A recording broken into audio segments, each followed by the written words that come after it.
My friends Mick and Lucinda from the Red Room Sound Studio in Torrington, Connecticut asked me to be a featured performer on their monthly live radio show that airs on WAPJ in Torrington, Connecticut. And my first thought was, no, I do not play guitar or sing. I never did. I was always a bass player. But I've always written songs just sort of on the side, like for me, and recorded them. But I never performed them. But then I realized that I'm the kind of guy that doesn't hide behind comfort zones, and I encourage other people to do it. I encourage my children to do it. So I figured I'd do it myself and step outside of my comfort zone and force myself to learn how to perform a couple songs that I've written on an acoustic guitar that I built. And so I did it, and my good friend Will Talamelli of Will Talamelli Films offered to come up and film it for me. So we actually have filming of the live performance that I was able to sync to the all analog recording of it and put together for a video for you to see. And I know it's a little bit different. You might want to grab some popcorn, send this over to your TV and sit down because it's like an hour long, or you can not watch it. That's cool too. But I thought I'd share that with you, again, stepping outside of my comfort zone and my usual thing publicly. So I'm playing a guitar that I made out of reclaimed closet doors, and I'm using the pickup that I wound in conjunction with some Fishman electronics that are on there. So they're both on, just plugged direct in, singing into the tape. This is that's all the audio nerd stuff. A little bit tricky syncing it all up, but we did it. This is what the radio show sounded like and looked like. Enjoy. Welcome to Live from Red Room Sound Studio. I'm Alicia DeLibero, host of WAPJ's Alternative Anthems. We are broadcasting live tonight on Torrington Community Radio, 89.9, 105.1 FM, and worldwide on WAPJ.org. Now let's join Lucinda Rowe as she presents Tim Sway of New Perspectives Music on live on WAPJ from Red Room Sound Studio on Water Street in downtown Torrington. Hey everybody, good evening and welcome to Live from Red Room Sound Studio on WAPJ Torrington Community Radio. My name is Lucinda Rowe, and tonight we are very excited to have actually the world-renowned Tim Sway and guitar builder Tim Sway and songwriter Tim Sway. There's a lot about Tim Sway that you're going to get to know. But right now, he's going to open up with a song. Ladies and gentlemen, without further ado, here's Tim.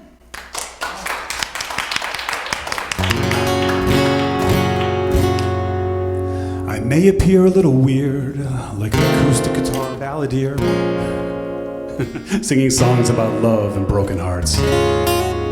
But I assure you that I never meant, nor was it ever my intent, to play the whiny singer-songwriter part. And I know that's what I'm doing, but I wish that I still played punk rock guitar. Ponytails and acoustic guitars and a bunch of deep emotional scars. The world is so full of these musicians nowadays. Give me some mohawks and some power chords, some rage, some angst, some slam dancing hordes, or at least an old Black Flag album to play. And I know I'm just a crooner, but I wish that I still played punk rock guitar. I still believe in anarchy, just not like it used to be. I know now that we're all way too full of greed. I still believe that we live in deeds and not in money or in our needs, but I have bills to pay and a family to feed. You can call me a sellout, but I wish that I still played punk rock guitar. I still listen quite frequently to The Clash and the Sex Pistols and Operation Ivy. I used to have a punk rock band, the finest in our suburban land, 4 white kids in our singer's mom's garage. But somewhere it all took a turn. I found some chords and I started to learn some Billy Joel, Chicago and the Cars, Hootie and the Blowfish, but I wish that I still played punk rock guitar. I know you don't believe me, but I wish that I still played punk rock guitar. Yeah, I know you don't believe me, but I wish that I still played punk rock guitar. Yeah! Come up and join me, Tim. It's good to see you, Lucinda. How are you? I'm good. Thank you very much for having me here at one of my happiest places on earth, the Red Room Sound Studio. And thanks WAPJ for letting me do this, because I don't think I'd be playing guitar or singing out in public if it was anywhere but here with you guys. Other than here. We appreciate that very much. So let's give a little backstory here. So for those of you out there in radio land that know my husband Mick Connolly here at the studio, Mick and Tim have known each other since the womb. Is it, you know? Yeah, since middle school. Yeah. So middle school. Yeah. Okay, since middle school. So that was what, 11, 12, 13, something like that? How old were you? Yeah, I guess. I think we were in 7th grade, and we met in like 7th grade jazz band, and I played I don't actually play guitar or sing really. I played the bass, and Mick showed up with his guitar, and we just instantly became friends and bonded. And then, the years kind of happened, and we fell apart. I moved away, but then in my mid-20s, I ended up moving back to Connecticut and auditioning for this band that a buddy of mine was in, and Mick was the guitar player in that band, and we hadn't seen each other in a while, and we've been together ever since, I guess. Aww. Well, and then, I kind of came onto the scene in 2005 when Mick and I met, and then I got to meet you, and you actually toured with me a couple of times. Yeah, we did a few shows on the road, together, which was really awesome. Yeah. So I know what a great musician you are, and what a great bass player you are, and multi-instrumentalist actually. But I want to know a little bit about this guitar building thing. You do more than just build guitars. I mean, there's a lot of upcycling, recycling, making in your life. So tell me a little bit about that. Yeah, so I did spend, a few decades playing the bass for a living and working with as many people as I could. And I always enjoyed it. But then there was a point where it started to feel like a job.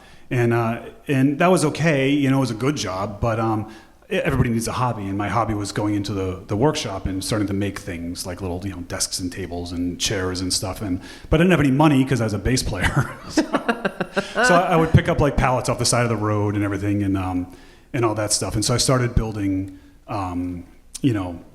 primitive furniture, and then I wanted to sort of bring it back to instruments.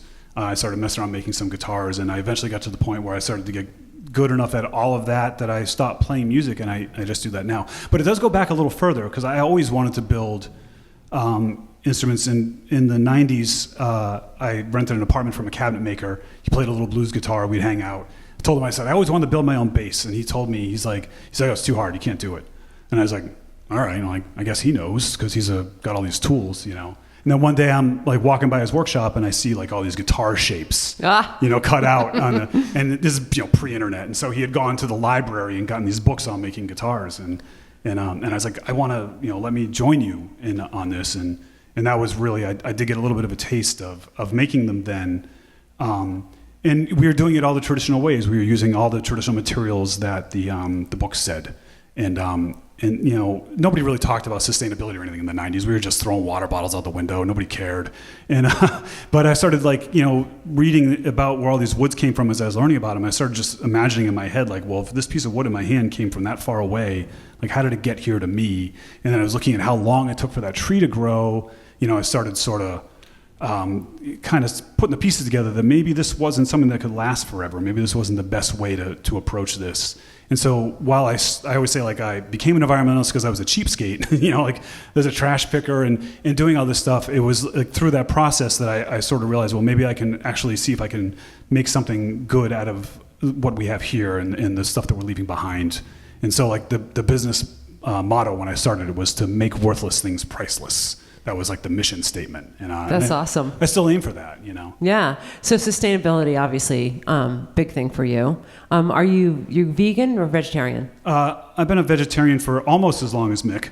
I think he beat me by a few years. Yeah. And that was, again, it wasn't necessarily out of environmentalism. It was just, I was a cook in a restaurant, and I'd have to cut 500 or something and be done. I'd be I don't want to eat that ever again, Yeah. And again, it turned into me just sort of researching and learning, just like with the wood. I started to learn that there's all this stuff happening around me that for me to live this lifestyle, and maybe I don't have to, maybe I can do a little better, Right. So I think that's awesome, because one of the things that you just said is that, you started to do some research, right?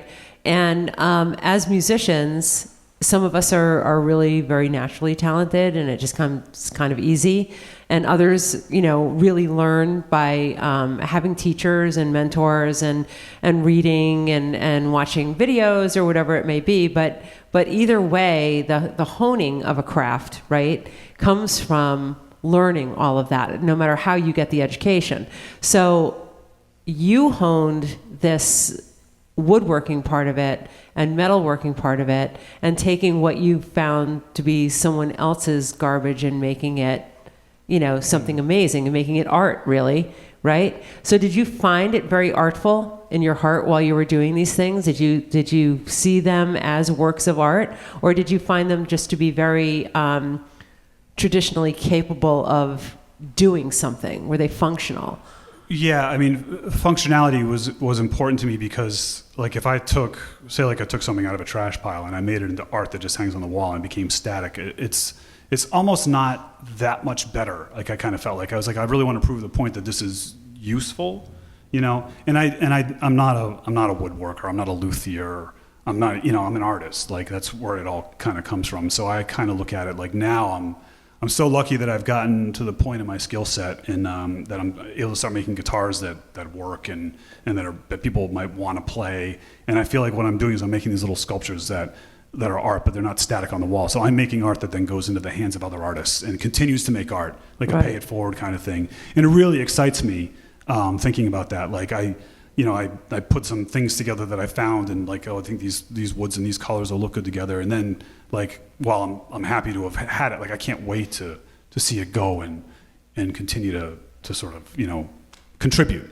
Right. Yeah. So that's really cool because I've played your guitars and they're awesome, and I know that you've brought them up here to the studio and we've done videos with them and with Mick, and I've seen you at guitar shows where there's a line to your booth because everybody kind of stops and says, wait, what did you make that out of? Well, there's two lines. There's the high five line and the boo line. Because there are definitely people that have that attitude that, well, these are traditional ways of doing things. And even playing music, I've just kind of always been the guy that's like, well, that's the way everybody does it, but let me see what I can do. And, usually they're right, We talk a lot in these interviews about competition. Yeah. And, one of the things that we've always said is, and we said it that actually in the last segment that we did here, was that I like to go through this career, my musical career, with blinders on.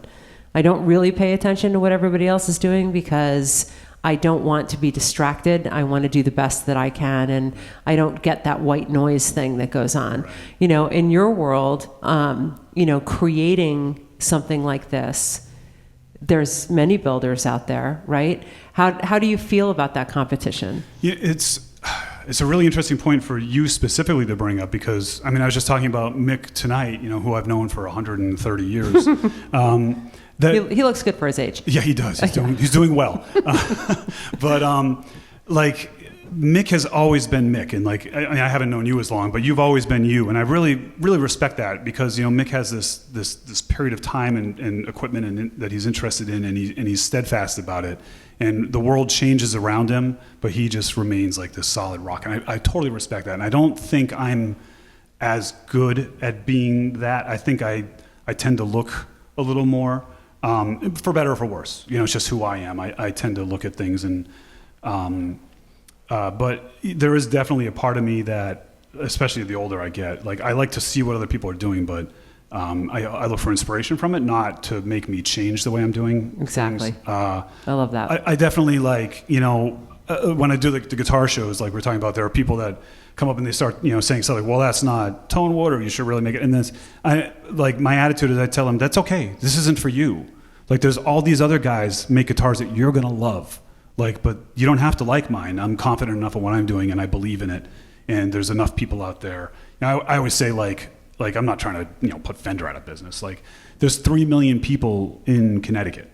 And 1% of them would keep me busy for the rest of my life. And that's all I'm looking to do is just continue to make my art and put it to the hands of people that get it and appreciate it, Well, one of the things I love about what you do is the way you, I'm going to use the word promote, right? The way you promote your products, how you take social media and make it work for you.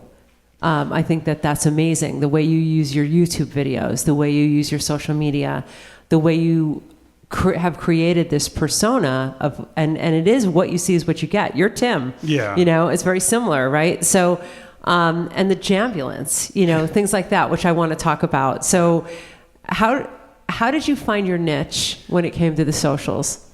Well, I don't really think I even have. I think I've seen your followers. There's yeah, many. but I mean, you know, like I tell my son all the time, don't look up, look down. Like, because if I look up and I see all the people that have been doing it for less time than me, the more followers, you can kind of get into that trap of you know. But I'm happy with what I do because I like, you know, what I do. And the hardest part for me was that I always wanted to be like the last song. Like, I'm an old punk rocker. Like, I don't, the man doesn't own me, and, you know, and all that. And so, like, when I first started doing my YouTube channel, which is what gets most of my energy, you had the option of turning ads on or off. And I've been doing it long enough, so the rules are different now. But so I always had the ads turned off. I didn't want like a dog food ad popping up in the middle of my video. And because of that, nobody sees your videos because the computer has no reason to share your video if they're not making half a penny off of the ad revenue, you know. But I was always, you know, like, Disco Stew don't advertise, and I didn't want to, you know, do that. And then I scraped along with that for a few years, and then I finally, some friends were just telling me, like, just do it. Like, don't be a jerk, and just, you know, get your stuff is cool. People should see it. And so I opened the floodgates, and then that's when the channel started to grow. And it still bothers me, like, when I go to like kind of review stuff and some ad pops up, you know. And it's, nowadays the algorithm is so smart, it's like actually ads for like my competition, because like, oh, he's making guitars, let's put a brand guitar in. It's kind of funny. But like I still like kind of I don't do like the thing where like in the middle of the video, like, hey guys, let me tell you about this new hair care product I love. I don't do any of that. And because of that, you know, the growth suffers and it doesn't make me any money. But I just look at it as a way, I just really love sharing what I'm doing and encouraging people, because it is like that guy I met, you know, the cabinet maker says, oh, it's too hard. Like, so many people just have that attitude, like, oh, it's too hard. I want to say, hey, I don't know what I'm doing, and I'm learning, and I'm sharing it with you. I'm like maybe one page ahead of you in the book, and here's how to do it. And just encouraging other people to go out and make mistakes. I proudly display my mistakes for the world to see, and I just be me. And there are people that get it and dig it, and there's a lot of people that don't, and that's fine, because there's like 8 billion of us, and you don't all have to like it. Yeah. Yeah. So can I get you to do another song? Yeah. All right, jump up there. Okay. Thank you.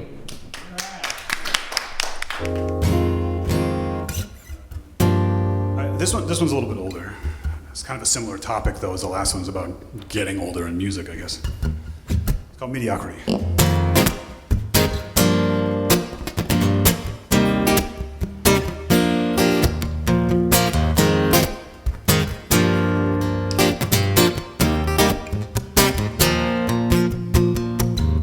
And it sounds like Steely Dan in the back of a Plymouth Valari, 1978 track. No, they can't take that sound from me. And across a few train tracks, the windows will rattle as we get back to speed now. And I'm always safe and warm in this childhood memories. And sometimes this mediocrity, and sometimes I find it comes with peace of mind. So why must I strive for the greater things that I know I'm not destined to find, that I know I'm not destined to find.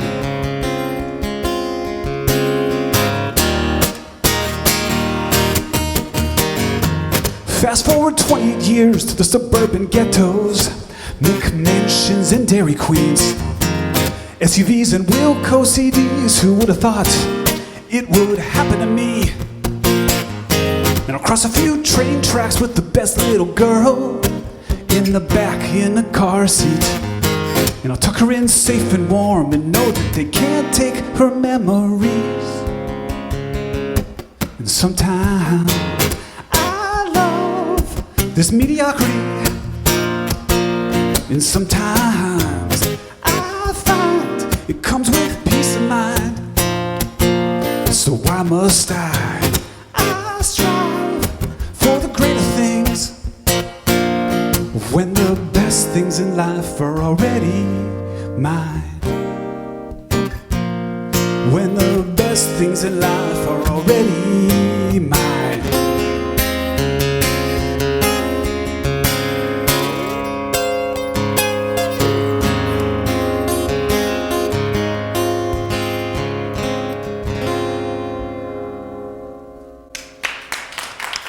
Tim, while you're up there, give us another one.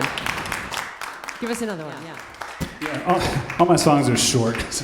Here's a quick 2-minute one. We were talking about this a little bit earlier. This is a song I wrote kind of about revisiting music from my childhood as an adult, because we always kind of think like the music of our youth is like the best music and everything after kind of stinks, you know. It's called Buffalo Rum.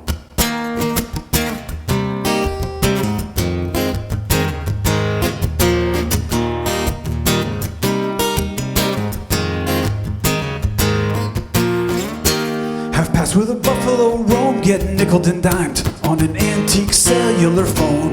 I never knew how much I didn't know, till the road schooled me hard and I could not find my way home. Then that sweet voice came on the radio,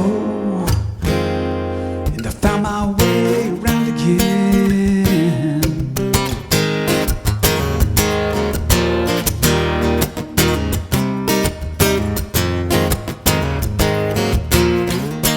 And I know 1993 doesn't mean that much to anyone but me, but I'm not living in the past, you see. Couple decades lost and I pick up full speed. Then that voice cuts through, compressed to MP3,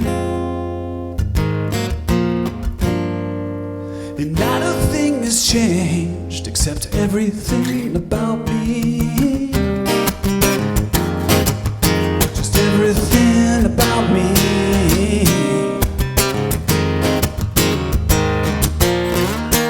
And I'm not living in the past, you see.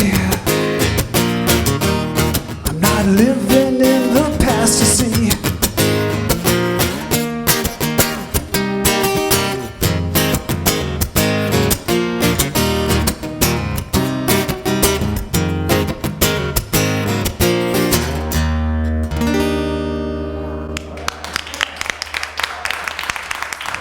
Come up and join me.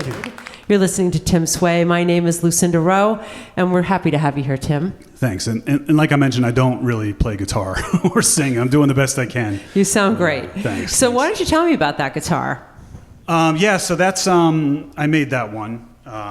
And lately, my latest thing has been getting into making acoustic instruments. I've been making electric guitars for the most part and basses and stuff. But I really wanted to crack the code because that's where like the tone snobs and the wood snobs are really kind of right. Like that, it kind of does make a lot of a difference. And so I'm seeing how many envelopes I can push and how many people I can upset.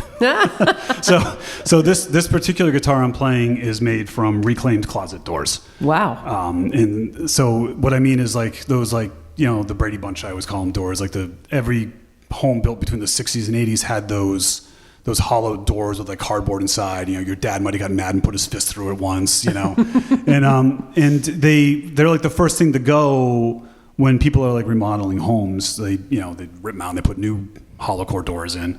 And so I'm always looking for things that people throw away, like pallets. There's a lot of people using pallets now. There's actually value to them. And, reclaimed barn wood, everybody uses that. But I was like, well, here's something that everybody's throwing away, and they're wicked easy to get. All I do is I put a post up on Facebook, and I literally have people delivering them to me because I don't want to spend money to throw them away.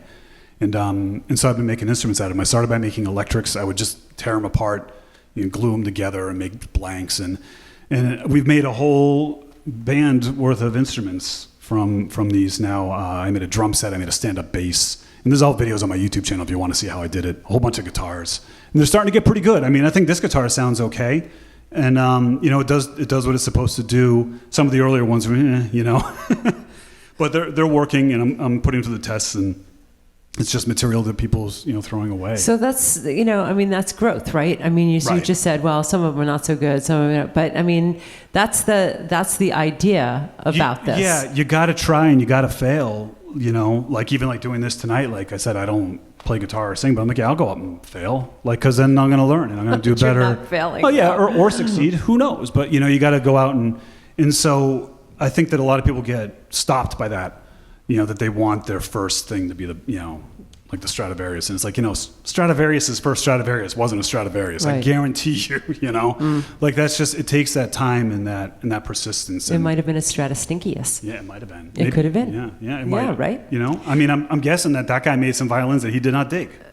Right. But that's how you learn and grow. And you go, well, I'm not going to do that. So you said that you have been making electric guitars and basses as well. We're going to get back to those closet doors in a little while, but I've seen a lot of incarnations of what you have built, and I mean, some, like, you had a clear guitar. Was that lucite? What was that made out of? Yeah, because I'm experimenting with materials, and so I've made some like no wood guitars, like 0% wood. I've got 3 of them now. One was all Corian, like a countertop. It's heavy, not very good. Yeah. And then I made one that was all the lucite with an aluminum fingerboard. And then I just recently made that same acoustic guitar, but I used all 1/8" plexiglass because I get drops from like sign companies. Like, I'm a professional garbage picker. I got connections, or everybody's got waste. Even I have waste, and so I meet people, and I got these sign companies that they'll save all their scraps of plexiglass and stuff, and so I made, and it works, like, because I'm just like kind of, I'm being a bit of a troll, like, like, hey, 0% wood in this guitar, and of course it doesn't sound good. It sounds like plastic, but it worked, and it's all these like sort of experiments that, you can use these as stepping stones towards doing things that are more practical and more realistic, and. So the YouTube channel is New Perspectives Music, is that? Yeah, it's just my name, actually. It's just youtube.com/Tim Sway. There is a New Perspectives Music YouTube channel too, but on that channel I don't build them. I just make audio demos for like when I list them for sale so people can hear them. Okay. So the best one's just my name, Tim Sway. It predates this company, Wow. Yeah. Yeah. So the picking part of it, you said you got these professional people that put things aside. Did you just knock on their door and say, hey, this is what I do? Do you have waste? To some extent. Really? Some of it it's just great. Like you're talking about utilizing the online community, and like, I don't think I'm some master marketing guy, but one of the things I can use it for is like meeting like-minded people and other, people. And so that's one of the ways that you do that is, you put up that message. My wife does it usually for me in like local groups, like, hey, my husband's looking for these doors. You got any? And she'll put up a picture of like one of them, and sure enough, someone will be like, yeah, we have 7 of them, please. Oh, wow. Because that's how it always is. They're always in batches. One time I had a guy give me like 44 of them. He was a contractor, and and then I did do a little bit of knocking on doors and meeting people. Made some friends at the dump a while back. No, that sounds like my husband. Yeah, he's all about going to the dump. Lately, I haven't been collecting as much because I was so gung-ho when I first started that I was like, I need to, like, I'm not, some of the stuff I'm picking up, I'm not saving from the trash heap. I'm just like slowing it down. Like, you know? Yeah. So I can't so I'm trying to be a little more selective now, especially now that my work is honed in on like basically just guitars. I rarely make anything else. Really? Yeah. Well, on that note, though, I do have to go back to one thing that you did make that has stuck in my head forever. It has nothing to do with music at all, but it has to do with your son. Yeah. And he was just a little kid at the time, and you made a hovercraft. Oh, yeah. Which was the coolest thing ever. That video still exists somewhere. Yeah, we put it up on Facebook or something. Yeah, that was, he was 4 maybe, and He's over there. He's 13 now. I know. He's the tall one. But and we I just looked up online like how to make a hovercraft, and it was like a shower curtain, a piece of wood, and like a leaf blower, and it didn't work forever, but it worked long enough to give us some thrills. Oh my gosh, it was the most amazing thing. Yeah, for sure. Yeah. And then the other thing that I wanted to ask you about, which again is not musical related, but we're going to go back. You have a couple of pets. We rescued some guinea pigs, and I'm making air quotes for the kids, not for me, even though right. You love them though. Okay, so I have some guinea pigs, we rescued these two girls that were very scared, and we were trying to take them out to play, and they were afraid to run around, and so we put like a shoebox on there to go run and hide in the shoebox. But then as they got a little more comfortable, they started kind of pushing the shoebox to kind of move to other parts of the house, and it was kind of funny and cute. And we were just riffing. They look like turtles, or they look like they're driving little Sherman tanks or something. And so I cut out some cardboard the shape of a tank, and put those out. And then the pigs started driving these little tanks around, and we laughed and laughed and laughed. And like 3 months later goes by, and we're still doing this with these pigs, and we're still laughing and laughing, and they're enjoying it, and they're coming out of their shells because of this safety that they felt they had. They always had this safe place to run to when they're out exploring. And so I ended up like making them for sale, and I made some other vehicles and put them up. Like I put a video up, I put them up on an Etsy page, and it blew up. Yep. and I had to shut down the page after 24 hours and regroup. And oh my gosh, are you kidding? I sold so many, I couldn't get I didn't know how to source the materials. I thought I'd sell like 50 of them in a year, and I sold like a couple hundred of them overnight. Oh my gosh. And it was like so I had to retool the way I was cutting them on a laser cutter. So they're pretty quick, but I had to like retool the way I did it to make it more efficient and quick. I had to source. I found a place in Bridgeport where I actually go. They make custom cardboard sheets for me. I drive down in my minivan and pick them up, and I've made thousands and thousands of them now, and which is cool. But what's really cool about it is like I love seeing like the videos, and they have their own Instagram page. It's Guinea Pig Tanks. They're on TikTok too. The pigs are doing way better with the social media than I am. They're better known, but and I love seeing other people's like videos of their they're showing you what their little guinea pigs are doing too. Yeah, rabbits and everything else, right? It's just hilarious. It's just like one of those, like I'm an idea guy. Like I have ideas, and I have these ideas I get really excited about, like making a chair out of satellite dishes, and I work so hard on it, and no one cares, But then I go and I make a cardboard tank for guinea pigs, and it like blows up. And you're like a mad scientist, right? I'm gonna be the guy known for that, and it's like, hey, that's great. But that's like again about trying and failing. Like for every successful thing like that, I've got 100 of them that nobody cares about. Yeah, and it's just the process, and I love it. I love it, and I started loving it more than playing music. And that's why and I was kind of doing both, and then I just I threw myself all into music when I was a young man because that was all I could think about. And then when I was at the job, like playing and thinking about all the stuff I was going to make in the workshop the next day, I realized that I was doing a disservice to the audience, because like when you go out and play, you got to mean it because it's their special night. It doesn't matter how good or bad of a day I'm having. And I was having bad days up there. And when you play bass and drink for a living, and you're having a bad day, like you need to reevaluate, if that's not fun for you. And so then I've been away from it long enough to where like tonight's a blast. Like I'm having so much fun playing again because I had to like kind of reboot, Yeah. But yeah, and I'm still having so much fun with just this playground I built for myself of just creating guitars and these other weird things. It's really a dream. So go back to the electric guitars for a second. Sure. What about the pickups? Where are you getting the pickups? Yeah, well, I'm winding those now myself. Really? Yeah, because ideally I want to make every part.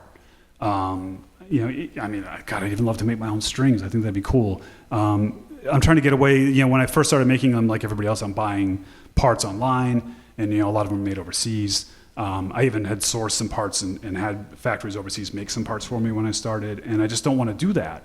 I want to make it all myself here sustainably without this big oil streak going down the ocean to bring it to people. And, like I said, I don't even care if anybody outside of Connecticut knows. I just need that 1% of people in Connecticut. That's it. I'm not trying to conquer the world. Like that business model isn't right to me. Like it's like every town has a baker. The baker's not trying to conquer the world. You just get your bread there. Like I want to be the guitar guy here. That's all. Yeah. And so like in order to do that, I want to make all of it, and I want to make the pickups, and I want to make all the hardware. I'm tooling up to try and do some of that. I make all the hardest part's gonna be the little tuners. Right. They're gonna be tricky, but I'll figure something out. Yeah. So obviously your heart's in it because this sounds to me like you had, and I've known you for a very long time, but it sounds like you had some major self-reflection when you decided to walk away from the music thing and from that lifestyle, right? Oh, it was hard, yeah. Yeah, and that's a very difficult thing to do.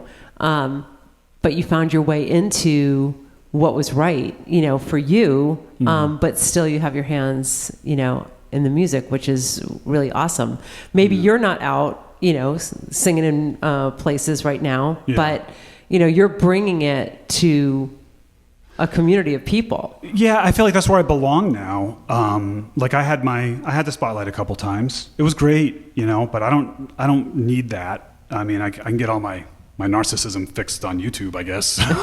Right? But like I don't need that. I love the idea of being behind the scenes and making the tools and like, God, I get so tired of seeing people singing songs about saving the world on guitars that have this massive carbon footprint, and I want to try to just do my little part to change that. Well, you've definitely lessened yours. Yeah, it's I mean it was I always, and I guess I still do to some extent, identify as a musician. That's like all I ever wanted to do. Right. And then that's why it was so hard for when I realized like I wasn't happy anymore and I was like making myself sick like on the way to the gig. I was like, this isn't right. I shouldn't have this relationship with someone. I mean, even all the songs I'm playing tonight are about music, like right. Yeah. That's like all I ever like think about or dream about. And so, yeah, it was tough to, and I have no other marketable skills. Like I wasn't going to get a job somewhere, and I have a family, and But what a great thing for your son to learn, and to be immersed in as he's growing up. Yeah, we try to stress that to, and my daughter too, who's older. She's 24. She's actually in the car seat in that last song. That's how old that song is. She's 24 now.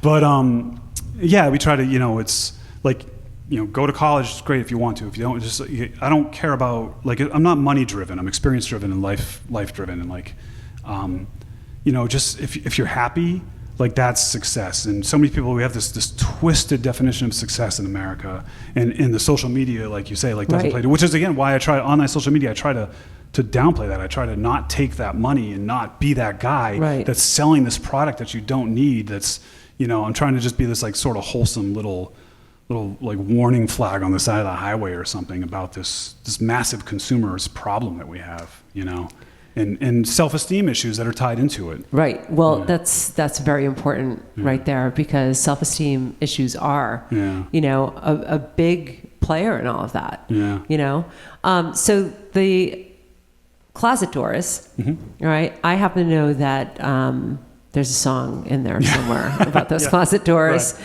And before you get up to do that, does it bother you to see other people's ignorance about what's happening with the physical things that they have, the waste that they have, that they don't understand that they're going to renovate their house and tear out everything that was good to use, that kind of thing? Yeah, and it's, I remember when I was making furniture, I made this rustic coffee table out of some reclaimed whatever, for some guy in New York, and I delivered it. And, I'm just starting the business. I was still playing music. And, I go to deliver this thing, and I bring it into his apartment, and he has this, perfectly functioning coffee table in his living room. And he's like, I'm so excited. I love this table so much. I can't wait to throw this one away. And that's when I kind of realized, like, this is just a trend. This is just a style. This is not a lifestyle. And so that is troubling to me. And I think it's real easy to look at it like, it's just one, it's just one thing. It's just this one house. When you look at the size of the planet and the size of our resources, and I'm not like ignorant enough to think that if like all of us do the right thing, it's going to fix the planet. Like obviously we know it's a systemic problem at a much larger level, but like the way that system changes is by our demands. Like if we stop demanding this stuff, they will stop making it. If we start demanding that they are more responsible, they will be. And you do that through knowledge and just living the life. Like, like lately I've been like, I took an old Vespa and I made it electric just so when I'm riding to work and back and I don't need my gas powered car, I can just ride this thing on like 2 volts, instead of like, and it's not even like a Tesla. It was like, they take 20 volts or something to get it there. And just this little, that's all I need today, just these little things. And maybe it doesn't matter. Maybe it's a raindrop in a bucket or a raindrop in the ocean, but it makes me feel better about what I'm doing at least. And I can try to like lead a positive example for anybody who cares and for my children, Right.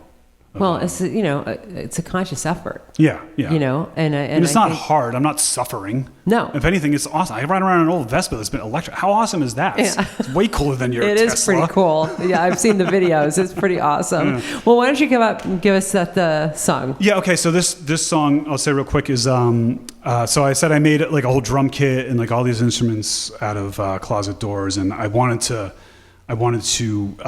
like record a song here. Just using all closet door instruments. Mick played guitar, my good friend Donnie Fortin played the drums, we brought all these closet door instruments up here and we recorded this song that I'm going to play. I wrote it just for that. Yeah. And I was trying to write a silly song, but it's maybe not as silly as it's supposed to be. There's a meaning for sure. All right, everybody, Tim Sway. So the song is called My Neighborhood, and it's loosely based on my neighborhood. Some names were changed to protect the innocent.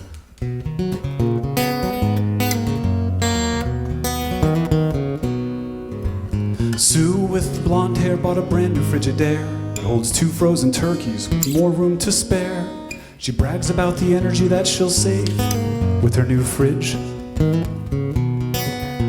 She put the old icebox out in the garage, and it's full of beer and garbage food, and it runs all night long, but she can't hear it, so she sleeps good. And I'm the guy in the neighborhood people say is crazy. Steve down the street, he works 6 days a week. He got a brand new TV, and he put the old one on the street. He likes to record the games so he can watch them on his day off.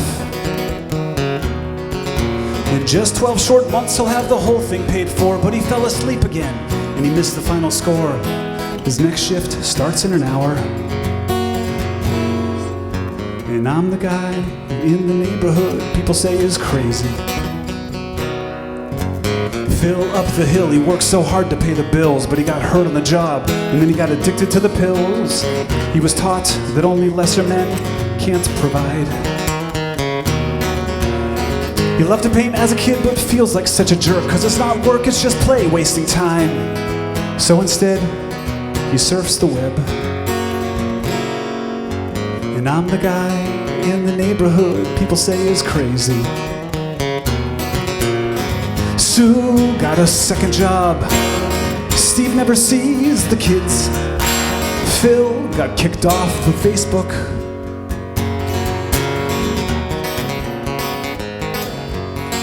Here's another one. Raised ranch on the corner, boarded up without an owner. Finally sold in the spring, but that old guy, he was a hoarder. It took 3 dumpsters just to haul it all the way. Young couple moves in, strips the house to the studs, forward floors, and they replaced all those old closet doors. Solar panels and a brand new Prius. And I'm the guy in the neighborhood people say is crazy.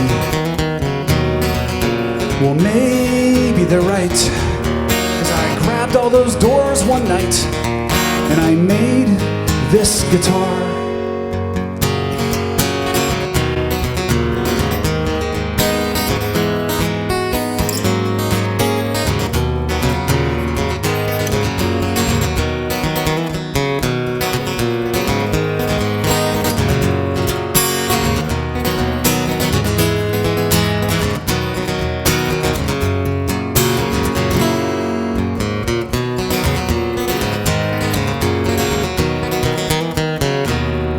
Construction has stopped, the money's all gone.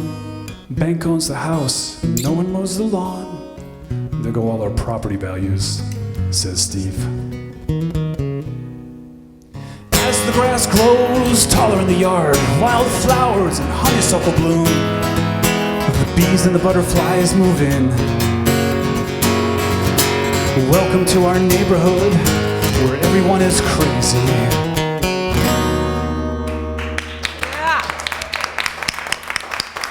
Tim, you got another one while you're up there? Yeah, I could do another one. This is a really old one I wrote. It's called We Only Borrow. And I wrote it when I was like kind of an angry young man trying to figure out the meaning of life, and I still haven't. But I was like studying Eastern philosophy and impermanence and all that stuff. And I kind of wrote this on like a lecture to like all the wasteful people. You figured out my deal. But I kind of look at the song differently now. I look at more like older and wiser me telling younger me to like, hey, slow your roll, man. Dogma's dogma. Just because you read a book doesn't mean you know everything. But I think it's a better song thinking about it that way. But it's a little on the nose. It's called We Only Borrow.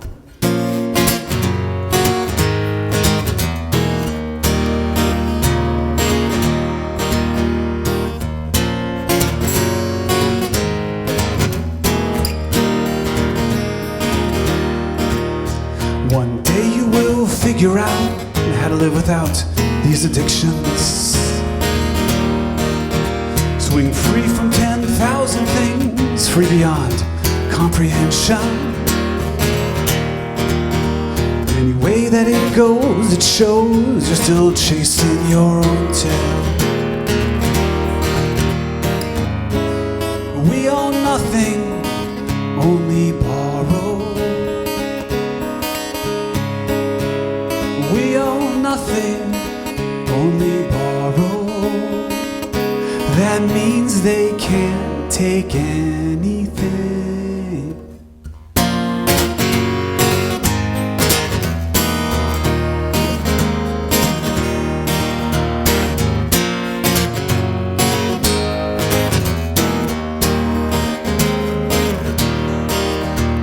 Selfish is living in possessions, and emotions are fleeting. And it's a big cosmic joke as you struggle down the wrong path. And you laugh at the concept, you brush it aside, safely clinging, safely clinging. But we own nothing, only borrow. We own nothing, only borrow. That means they can't take anything.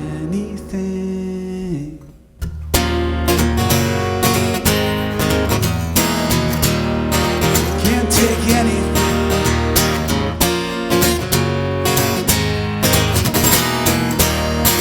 Can't take anything.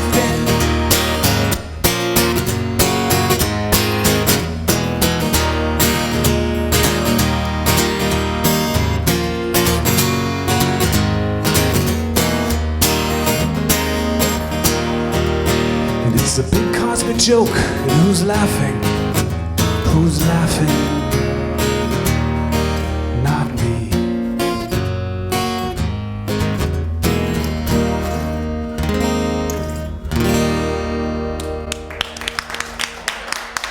Come on up, Tim. It's pretty amazing how something that we've written a long time ago that meant one thing, right? And then we grow up. Yeah. And we see like a completely different image in the song. Yeah. There's like a Mark Twain quote that says something like, when I was a young man, my dad was so ignorant, but now that he's gotten older, he's a lot better, or something like that. Yeah. And I think about that, like, 30-year-old me thought he knew everything, and like 50-year-old me now is like, that kid didn't know anything. And I imagine 70-year-old me would think everything I'm saying today is pretty stupid. I don't know. I don't know. It's amazing to me because like over the years, even things, albums that I've recorded or whatever, and I listen back now, I find myself remembering exactly where I was at that point in my life. Yeah. And you almost gasp for a minute and go, oh my gosh, they're so different now. Right. That was me? Yeah. Right. Yeah. It's like, wow, it's pretty amazing. And that's what's so great about songwriting. And you can joke all night long about how, I'm not a singer and I don't play guitar and everything else, but this talent is innate. You have this, let's listen to the songs. I mean, you can put down the ideas and you put them out there and you do a great job with it, Yeah. I've always written songs as a little kid, and and I've never I had this whole professional music career, but it was never anything to do with the songs that I wrote, really. Right. Most of the career was just playing other people's music because that's how you make a living. And so this has always been like my thing, and I've done some recordings and tried to selling a CD once and stuff, and then I kind of got to a point where I was like, I just do them for me. And now I use a lot of these songs in my YouTube videos. I put them in, and then I love reading all the comments like, oh my god, that music's horrible. And it's like, yeah, all right, that's fine, whatever. I've always loved writing songs, and like that last one, was like the most recent one I wrote last year, or the one about the Doors, right. And I really enjoyed it, and I had so much fun coming up here with Mick and playing with him again in this amazing space that I want to do more. I'm trying to prioritize that, and it's like it's not for me, or it is just for me. It's not for anybody else. Like, it doesn't matter anymore. Like, whereas when I was 18 years old, I thought I was going to, write the song that changes the world, which is actually the last song I'm going to play tonight. Is well, look, we all want that, right? When we're 18. And the thing is, as you get older as a musician too, and you get wiser and you have more depth and you see things through different eyes and you never know, man. You just might write that song, I mean, you just don't know. And that's why I'm glad that though you may not be out playing in arenas or bars or whatever it is that you were doing before, you're still doing it though, because you're using that music in what you do when you build these guitars, and people are still hearing it.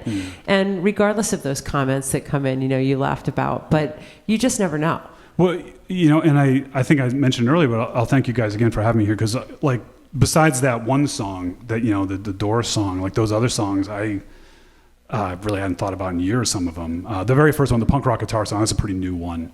The other ones, like I wrote like 15, 20 years ago. Like I hadn't really thought about them, and to sort of reconnect with that was a lot of fun for me. And I wouldn't have done it, like I seriously wouldn't have done it if it wasn't you and Mick, asking me here. Well, we're so glad that you came though. Yeah, I had a lot of fun doing it. And so I think it was the second one that you did that the chord progressions were pretty complex. They were big, beautiful. Well, that's Mick's fault, because I was going to say it's very reminiscent to to my husband, the way he plays. Yeah, he's been not to talk about how much I love your husband, but he's been a huge influence on me in my life in a lot of ways, and also back like. Well, you were to him too. Oh, good. I hope so. And I we've done a lot of stuff together, but even like my building career, like I mentioned that story about the cabinet maker saying guitars are too hard, and I remember we lived at one point in time on the same lake, a couple docks apart, and Mick, one day I go over his house and he has this book from again, pre-internet, and it's a book that's like how to build a shed. And I was like, what's that? He's like, oh, I'm going to build a shed. And I was like, all right, whatever, And he can build a shed. Yeah, and then I left, and then 2 days later I came back and there was a shed there. And it was like this like eye-opening thing to me. It's like, oh, because I didn't, the way that I went to school and stuff, it was all like this like heady stuff, and it's like go to college and be a music teacher or whatever, or go, and nobody's like, oh, or you can just go build a shed. And I didn't know I had that side of me, like that I wanted to do stuff like that, and I was so jealous that he could just build a shed, And then I bought the first house I owned was in Torrington, and Mick and I moved up here at the same time, and he helped me work around that house, and he was like, oh, the sink was falling apart, so we'll just build a cabinet. I'm like, what do you mean just build a cabinet? And he would and so he really inspired me to go out and be that person that I am now today, that's on YouTube basically saying, oh, you don't have a pickup for your guitar? Here, just build it. This is how I did it, out of some closet doors and some old copper wire, And so hopefully other people will, a lot of that comes from, I'm talking to you back there in the sound room. I wanted to mention, actually, a lot of people know that Mick and I both grew up in Newtown. You were also from Newtown, right? And then years later, the two of you both owned a house in Torrington. Yeah. Right? It's, we were living in Newtown, and he like already owned a house. He's like this smart financial planner, Mick? I know. And I just had nowhere to go. And at the time they were giving mortgages to anybody, and and I was anybody. So we had this idea of like, oh, we could get more house up here. Yeah. And so I bought this 2-family house, and I was able to, I forget what the numbers were, but like basically I rented one apartment out, and it covered like 80% of my mortgage. And so I was able to really like focus on my art career. Cool. And focus on keeping the house standing up. It turned out to be a big part of it. Yeah. Well, it's funny because all those years ago, you guys were up here, and now many, many years later, I mean, we were looking for a space for the studio for a long time. Yeah. And originally our studio was in one of those sheds that he built. Yeah. And then we found the space here in Torrington, and Torrington's been very good to us too. And we're happy that you're back tonight to kind of celebrate, being back in the city. So that's really cool. Yeah. This room is like what we dreamed about when we were like in our late 20s and moved up here. You're like, oh, we'll make a music scene. There's all these old buildings. We can do something cool. And that was what we always wanted to do. And I'm really happy to see, Mike make that happen. Yeah. Nice. Yeah. And cool. Also I just want to point out, Mick, I have built a shed now. There's one 12 by 10 with a what do they call it? A fireplace firewood roof, like just one slope, you know. Oh, yeah. He's in the booth shaking his head. He's so proud. I built it about... He's clapping in there. I built it more than 10 years ago, and it's still standing, yeah. So we've got a few minutes left. Why don't you let everybody know how they can find you? Sure. Again, thank you very much, WAPJ, too, for having me. And you can, if you Google my name, Tim Sway, you'll find me. Or you can go to newperspectivesmusic.com or YouTube/Tim Sway. And how can we get the guinea pig? Oh, guineapigtanks.com. If you do anything tonight, open up TikTok and type in guinea pig tanks and go follow our family pets running around our carpet wearing little cardboard vehicles. Yeah, so you have the Sherman tanks or whatever they are. What else do you have? What we vehicles? The first one was the tank because I wanted to make a political statement too. I was like emasculating war by putting this like sweet little innocent animal in a tank, you know. But then I knew people wouldn't get it. So the second vehicle I made was a VW van, like a hippie van with the P symbol. Bus. Yeah, and now we've got all sorts of VWs. We got a British taxi. I just did a first responder series, and we have oh my gosh, are you kidding? Ambulance, police, fire. Oh, and my favorite one is the because I'm a Trekkie. My favorite one is the Star Trek shuttle pod, which is. I can't even. Yeah. All right, I have to look that one up. I've seen the tanks, and I think I saw the VW bus, but I had no idea about the first responder thing, which is awesome. Those are brand new. Yeah. Yeah. Do they have a siren?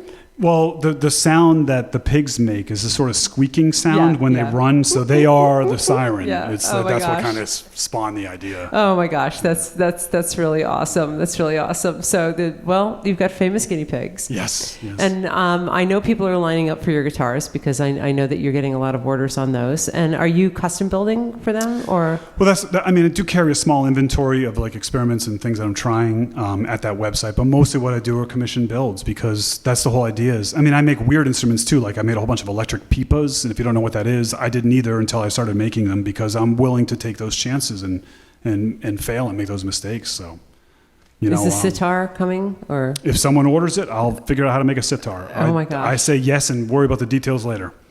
So, what's the best advice you've ever gotten? The best advice I ever got. Okay, I'll give you the best advice I ever got. I was try to describe. I was marching in a gay pride parade in Mobile, Alabama, with a 6'4" drag queen, and all these people that were angry about it. This is in the '90s, early 2000s. I'm sorry, early 2000s. All these people that were angry about it, and my straight white man blood is getting all. I'm ready to punch someone, and the drag queen turned to me and said, "Oh, honey, just love them." Oh, that's awesome. That's awesome. That is the best advice ever. Yeah. Well, Tim, we're so happy that you could come here tonight and be a part of this. And I hope you guys are all enjoying live from Red Room Sound Studio on WAPJ, Torrington Community Radio, and WAPJ.org. We do this once a month on a Tuesday night, and we do it live from the Red Room Sound Studio. So we're very, very happy that you're all with us tonight. And I'm going to throw it back to Alicia from WAPJ. And good night, everybody. Yep.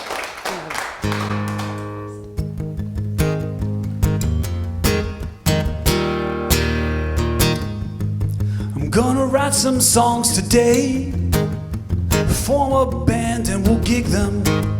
At first there won't be pay, but we will be rock and roll stars. We'll tour around the world, we'll do it in my van, and we'll meet all sorts of girls. They'll say they're our biggest fans, and maybe we'll change the world, or just add our songs to it. Nah, we won't change the world, and that's just fine. I booked another gig today. This one's just outside of the city. It's an important place to play. All sorts of famous guys have been there before. And I've got some Facebook friends that live just around the corner. If we can pack the place with fans, they'll let us play there again. And maybe we'll change the world, or just add our songs to it. Nah, we won't change the world, and that's just fine. We won't change the world. There's a guitar solo here. Just pretend you hear it.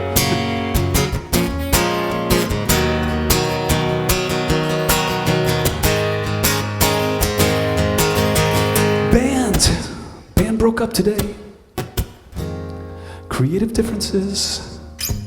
Bassist wants to play reggae, and our drummer is selling insurance. I'm more into rhythm and blues now. You know, the old stuff, not all this new school crap.